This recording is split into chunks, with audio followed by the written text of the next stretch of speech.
Olá pessoal, tudo bem? Então, o objetivo do vídeo hoje é trazer uma explicação do funcionamento do inversor monofásico. Bom, a primeira análise que a gente vai fazer é com uma carga resistiva e fazer com que este inversor ele opere em baixa frequência para que a gente consiga entender melhor um pouco a lógica de chaveamento desses quatro interruptores que ele apresenta. Aqui nós temos uma topologia denominada de inversor monofásico em ponte completa, né, onde ele possui quatro interruptores. E num primeiro momento, nós podemos já eliminar duas formas de chaveamento desses caras aí. O primeiro é, se eu chavear, né, o S1 com o S2 ao mesmo tempo, eu tenho um curto-circuito de braço, né, e esse curto ele é em cima da minha fonte de alimentação. Então, eu vou ter um curto aqui na minha estrutura. Então, a gente já sabe que não é possível chavear S1 e S2 ao mesmo tempo. O mesmo vai acontecer com S3 e S4. Então, não posso chavear S3 e S4 ao mesmo tempo. Para nossa aplicação, nós iremos chavear, né, em duplas. Então, vai ficar S1 com S4 e depois S3 com S2. Então, para a gente verificar o que acontece, vamos começar aqui chaveando, né, S1 com S4. Quando eu faço isso, eu tenho uma corrente circulando neste sentido. E a minha tensão de saída vai ficar desta forma aqui. Né? Aparece um Vin neste sentido.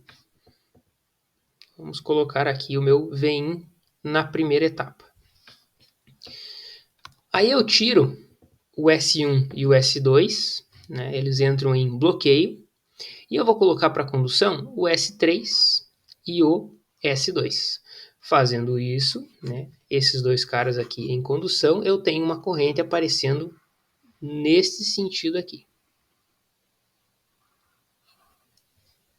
Logo, a minha fonte de alimentação aqui, o positivo do meu Vin, aparece deste lado da carga. Então, nós temos a inversão da tensão de saída, né, cujo valor aqui é menos Vin e lá em cima é Vin. Então, essa vai ser o formato da tensão que eu tenho na saída.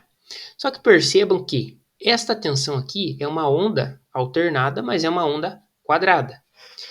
E quando a gente percebe, a gente para analisar, né, qual é o formato de onda da rede, é um formato de onda senoidal. Então, como que eu faço para aparecer uma senoide em cima da minha carga neste tipo de inversor aqui? Para isso, nós precisamos usar o conceito de modulação. Então, eu vou utilizar uma modulação PWM aqui, denominada de modulação PWM senoidal, a qual ela vai acionar os interruptores de forma com que esta tensão aqui, ao invés de aparecer esta quadrada, ela, né, faça a senoide. O mesmo para o lado negativo. Então, a minha onda, né, uma forma de onda da saída, vai ser alternada senoidal. Para entender como funciona isso, eu preciso entender o conceito de PWM. O PWM, que seria a modulação por largura de pulso, é uma onda quadrada na qual eu consigo variar, né, este intervalo aqui sem condução, que é a minha razão cíclica. Então aqui é um tempo onde ela permanece em alto e esse vale aqui é quando ela permanece em zero. Quando eu tenho, né, essa forma de onda aqui quadrada,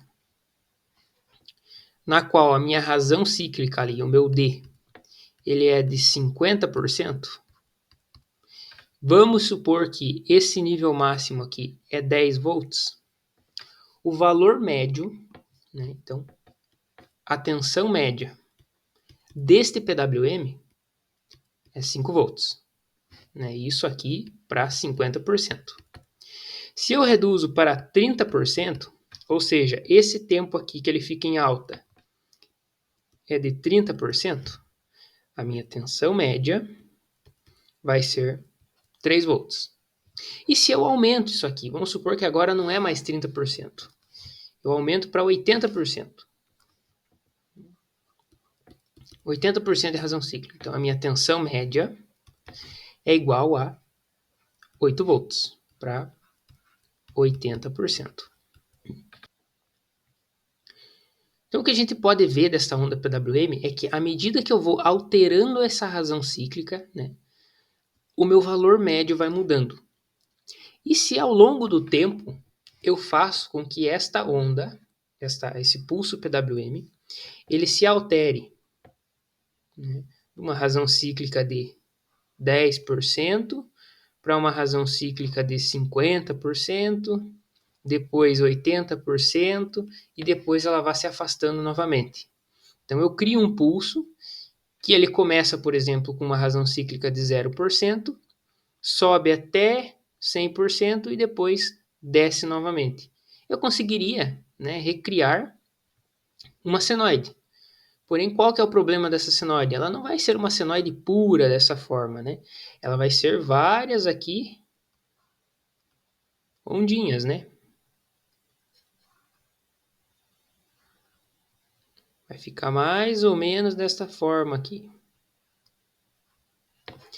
Para vocês conseguirem visualizar um pouco melhor isso aqui, eu trouxe, né, uma figura bem desenhadinha com relação à modulação PWM senoidal. Então, o que a gente vai fazer? Esqueçam, no primeiro momento, esta primeira parte aqui, né? O que aparece na minha carga lá vai ser exatamente esta onda quadrada que tem aqui embaixo. Percebam que o meu PWM ele começa aqui bem afastado, depois ele começa a ficar cada vez mais juntinho, aonde cria o pico da minha senoide, e depois ele começa a se separar novamente e repete para o semiciclo negativo. Se vocês lembrarem, né, do nosso inversor lá, existem dois níveis de tensão que aparecem na minha carga.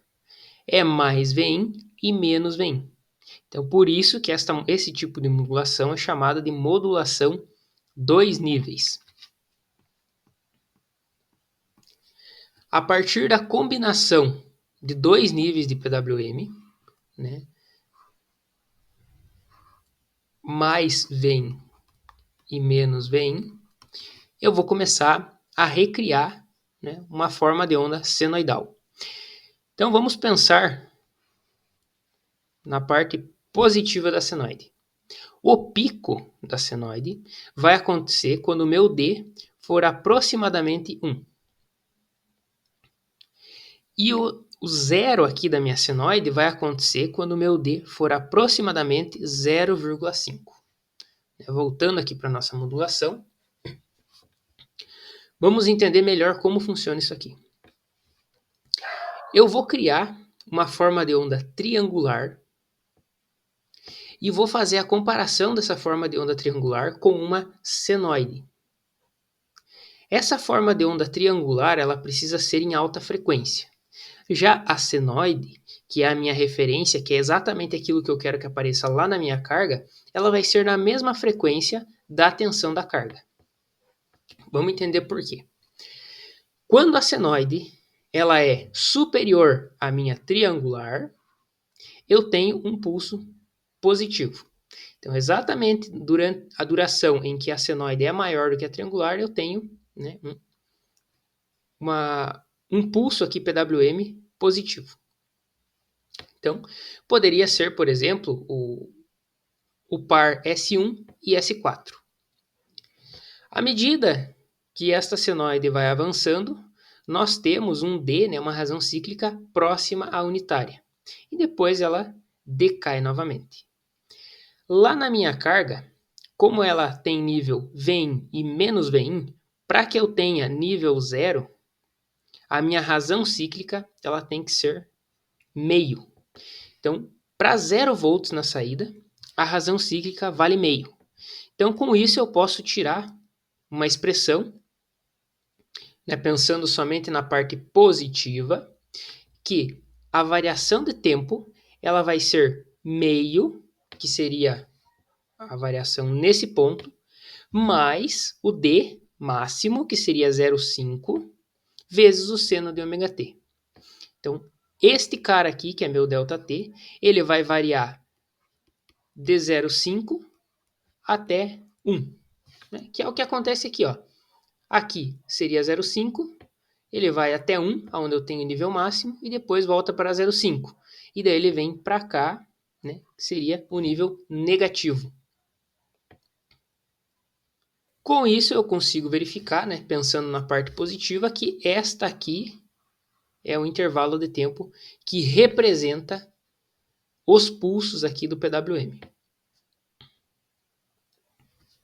Sabendo disso, nós podemos relacionar o pico da tensão de saída dividido pela tensão de entrada com o pico dessa referência e o pico da triangular.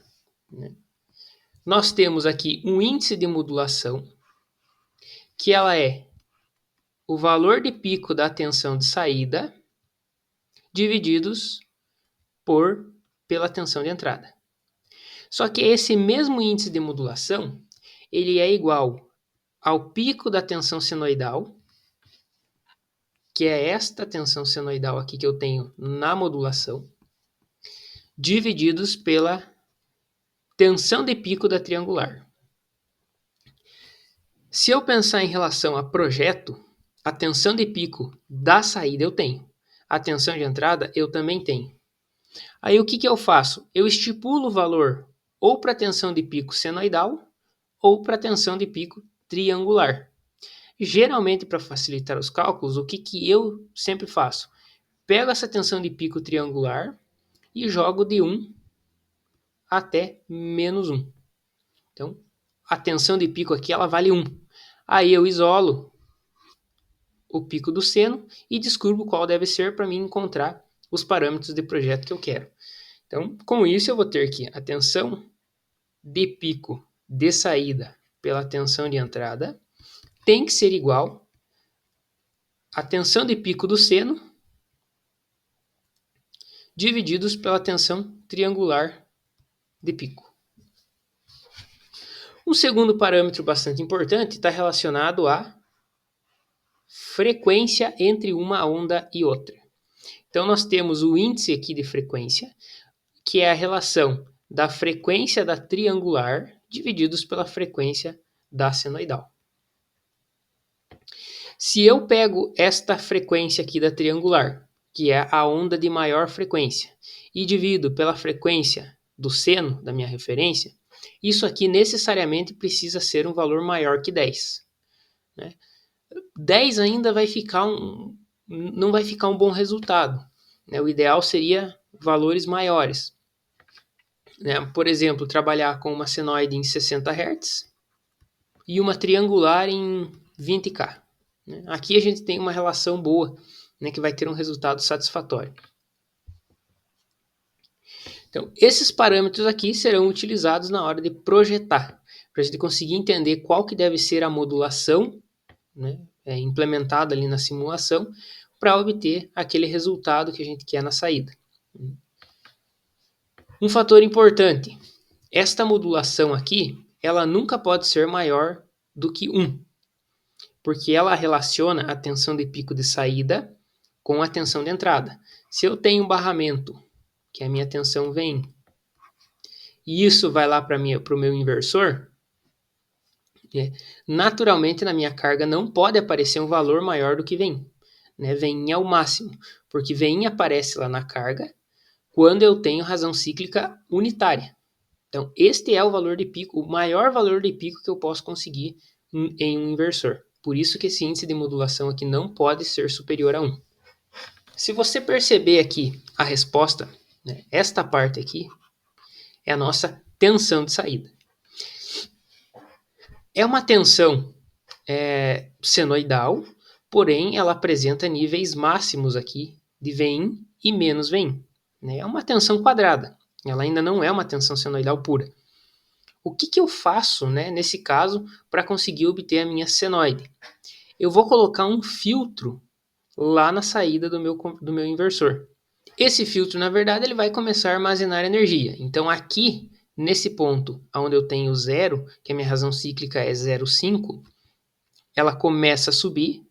Então, ao invés de eu ter esta inversão aqui de tensão, ele começa a segurar, né, mais ou menos dessa forma, e começa a seguir esta senoide. Mais ou menos assim. Então, se a gente for redesenhar o nosso inversor com o filtro, nós teremos a nossa fonte, o inversor aqui, um indutor, um capacitor, a resistência que é a minha carga,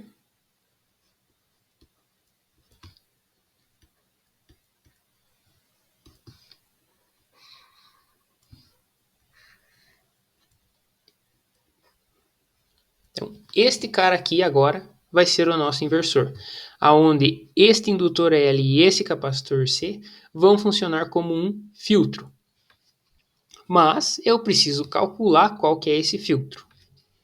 Para isso, num primeiro momento, eu vou fazer uma simulação aqui com vocês. A simulação ela já está pronta.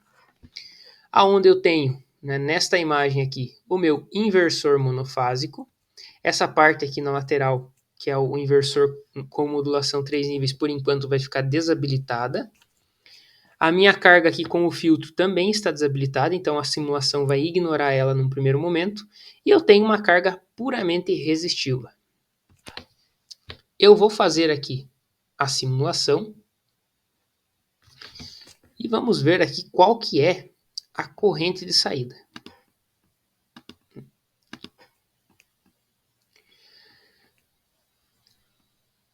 Eu vou fazer aqui a leitura do aspecto harmônico desta corrente de saída. Primeira coisa, a fundamental ali, aquela senoide de referência, eu coloquei ela como 60 Hz. Então, aqui em 60 Hz eu tenho, né, a minha senoide.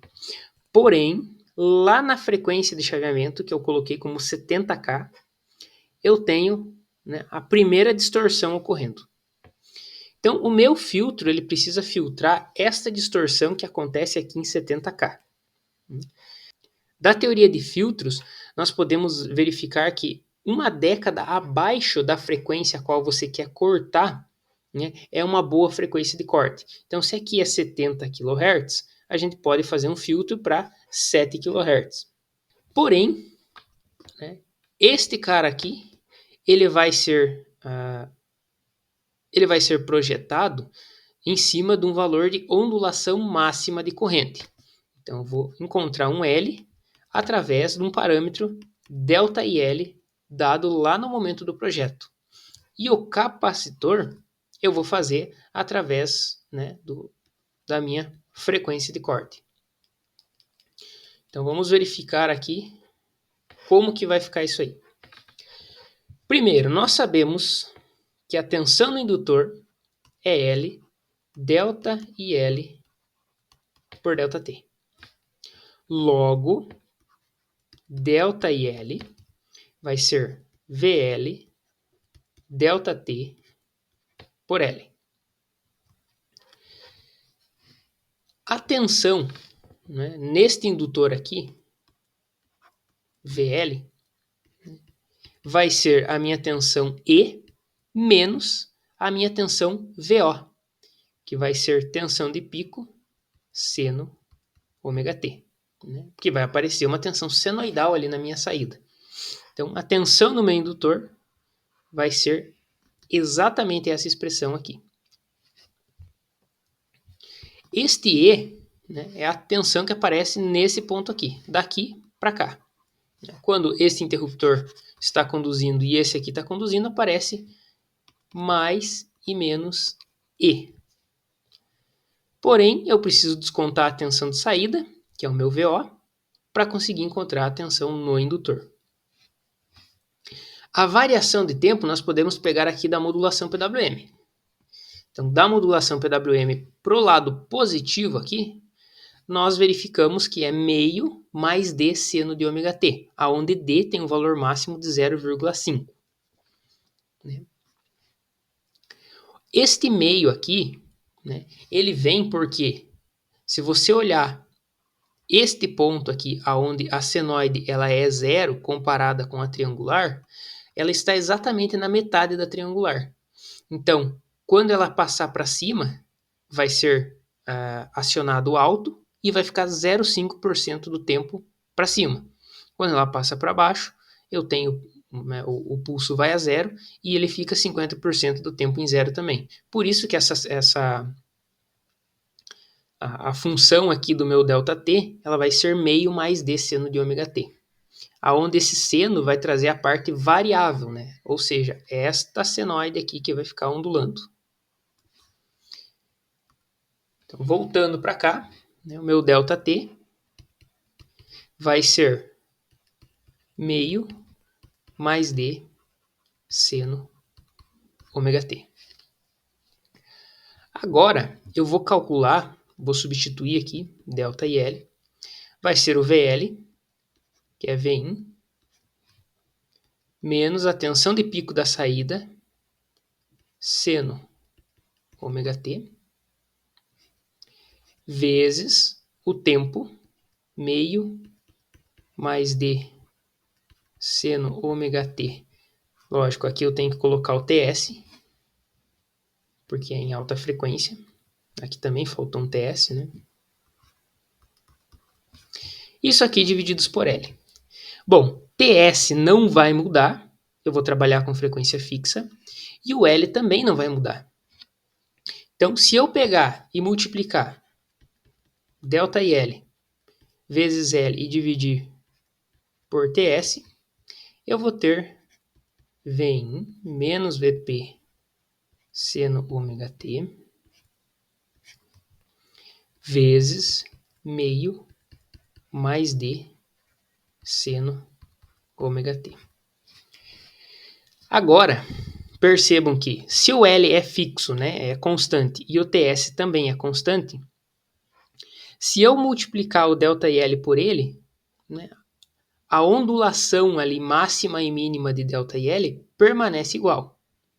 Como nesse primeiro instante eu não conheço o valor do L e não conheço o valor do TS, eu vou fazer um plot desta expressão aqui e verificar aonde que eu vou ter a maior variação de corrente.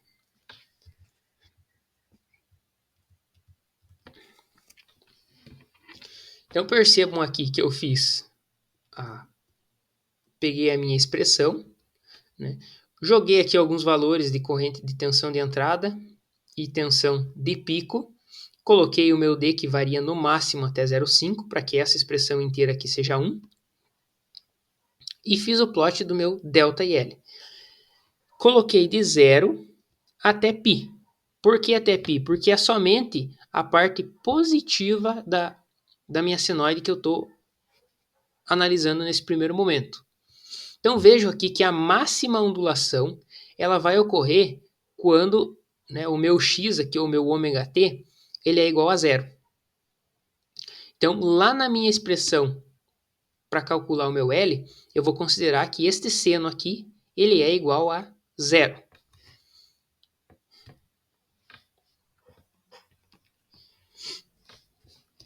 Então nós sabemos agora que meu ômega t é igual a zero e com isso seno de ômega t também é zero, porque seno de zero é zero. Então agora eu vou escrever a equação do meu capacitor, L delta IL por delta T. Eu quero calcular o valor do L através da máxima ondulação dele. Então L vai ser VL delta T por delta IL máximo. Eu sei que isso acontece quando o ômega T é igual a zero. Então L. Vou colocar aqui a expressão da tensão VL. A tensão VL vai ser V1 menos VP seno ômega t. Só que este seno aqui, para maior ondulação, é zero. vezes o ΔT. O ΔT ele vai ser meio mais D seno ômega t. Seno ômega t, para maior ondulação, é zero, vezes Ts. Tudo isso aqui divididos por delta e L máximo. Então, meu L vai ser Vin vezes meio Ts divididos por delta e L máximo, que vai ser Vin Ts divididos por 2 delta e L. No momento que eu for fazer o projeto, este delta e L aqui, ele vai ser uma porcentagem ali da minha corrente de pico no indutor. Bom, então nós já temos uma expressão para o delta e L. Preciso encontrar uma expressão para o meu capacitor. Para o capacitor, eu vou fazer o projeto em cima da frequência de corte. Então, frequência de corte, ela vai ser a frequência de chaveamento por 10. Lembra que a gente viu ali na simulação que a primeira harmônica aparece lá na frequência de chaveamento. Então, eu vou fazer um filtro, uma década abaixo dessa frequência de chaveamento. E o capacitor, ele vai ser 1, 2π FC ao quadrado, vezes L. Então, aqui eu tenho a expressão para encontrar tanto o meu indutor quanto o meu capacitor.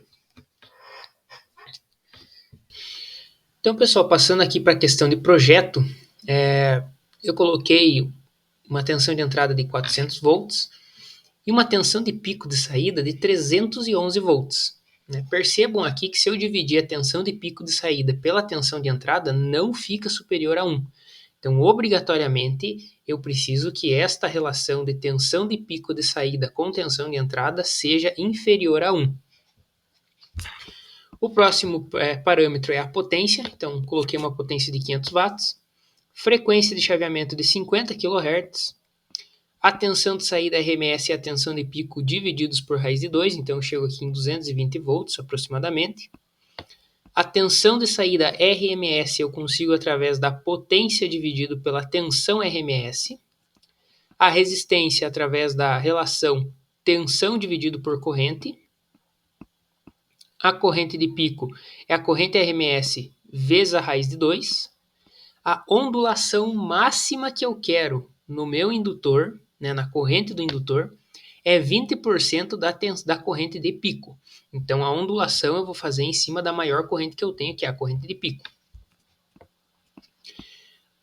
Para o cálculo do capacitor, a gente vai utilizar os parâmetros da frequência de corte. Então, a frequência de corte que eu estipulei é de 1 década abaixo da frequência de chaveamento. Então, o nosso indutor, que é aquele valor que a gente calculou agora há pouco, é a tensão de entrada divididos por 2 vezes a frequência de chaveamento vezes a variação da corrente. Então, isso me trouxe um valor de 6,22 mH. O capacitor, 1 sobre 2πfc, que é a frequência de corte, isso ao quadrado vezes a indutância. Me deu um valor de 162,9 nanocoulombs, nanofarads. O índice de modulação, então aquela relação que eu falei, que é a divisão da tensão de pico pela tensão de entrada, deu 0,77. Estipulei um valor para a tensão de pico da minha tensão triangular que vai ser comparada para a modulação PWM. Com isso, eu consigo que a minha senoide tem que ter uma amplitude máxima, a tensão de pico daquela senoide lá da minha referência, da modulação, ela é o índice de modulação vezes a tensão triangular de pico. Isso vai dar 0,777. Então, a frequência da triangular vai ser 50 kHz e a frequência da minha senoide é de 60 Hz. Com isso, eu tenho uma relação da frequência da triangular com a frequência da senoide de 833. Isso me traz ali, vocês vão perceber na simulação, um resultado satisfatório. né? Esse índice de frequência aí, ele está dentro do recomendado. Então, partindo para a simulação em si, aqui eu já deixei preparado com os valores que a gente calculou, o valor do indutor, o valor da resistência de carga, do capacitor. Já desabilitei aquela resistência que a gente fez a primeira simulação lá para encontrar o espectro harmônico. E como que vai funcionar o chaveamento desses caras aí? O interruptor S1 vai chavear junto com o interruptor S4. Aqui eu coloquei o mesmo pulso nos dois, que é o pulso S1. E depois S2 e S3 também chaveiam simultaneamente, fazendo com que eu tenha uma corrente nesse sentido. Para conseguir construir a modulação, eu vou estar utilizando um comparador. Então, que é esse carinha aqui, que é um amplificador operacional trabalhando como comparador. Então, na porta inversora, eu vou colocar a minha triangular, né? Preciso setar essa triangular para ter uma tensão de pico de 1 volt, de 1 e menos 1. Porém, aqui no PSIM, né, ela trabalha, se eu colocar aqui tensão de pico de 1 volt, ela vai de 0 até 1. Então, eu preciso colocar que a amplitude dela vai ser 2 volts, só que eu venho aqui e desloco ela 1 volt para baixo. Então, isso me traz uma amplitude de 1 e menos 1. Coloco a frequência de 50 kHz. E na tensão senoidal, que é a minha referência, eu coloco aqui um pico de amplitude de 0,777, a frequência de 60 Hz. E esta senoide vai entrar na porta não inversora do meu comparador. Então, o que significa isso? Toda vez que a minha senoide ela for superior à minha triangular, eu vou ter um pulso positivo na saída do comparador. Quando a tensão senoidal for menor comparada com a triangular, eu vou ter um pulso zerado ali na minha saída. Disso, eu vou colocar a minha saída direta aqui no S1. Então, o S1 é quem aciona o interruptor S1 e o interruptor S4. Eu vou inverter esse sinal e colocar lá no S2. Então, o S2 ele vai ser o complementar do S1. Com isso, o S1 e o S2 nunca vão acionar ao mesmo tempo. Tocando essa simulação, nós podemos verificar agora tanto a corrente na entrada, a corrente na saída. Percebam que a minha corrente na saída ela é senoidal. Aquela corrente quadrada que apareceu anteriormente agora não aparece mais. Vamos verificar o espectro harmônico desta corrente. Então percebam que antes aparecia distorção aqui na frequência de chaveamento. Agora aparece somente a fundamental, que é 60 Hz. Ali na frequência de chaveamento, se eu fizer um zoom, ainda tem algum resquício, né, mas é bem menor comparado com o que a gente tinha. Então isso valida, né, o cálculo do nosso filtro passa-baixas lá da carga. O próximo eu vou colocar, deixa eu só desabilitar isso aqui. Vou colocar também a minha tensão na carga. Coloquei a tensão na carga, percebam que a tensão ela também aparece senoidal e o valor de pico dessa senoide ela tem que ser 311 volts. Vamos verificar aqui, ó, bem próximo do 311 aqui, né, que é o valor que a gente estipulou. Mais uma coisa que eu preciso verificar, vou tirar aqui a corrente de saída e vou colocar a corrente no indutor. De acordo com aquela dedução que a gente fez, a maior ondulação acontece, né, quando o meu ângulo, quando a minha senoide ela é zero, né, ou seja, a corrente ou a tensão de saída ela passa por zero. Se eu der um zoom aqui, bem na passagem por zero, eu vou poder medir a maior ondulação de corrente, que é aquela ondulação que eu calculei, né, o valor do meu indutor. Então, vou fazer a medição aqui desta ondulação.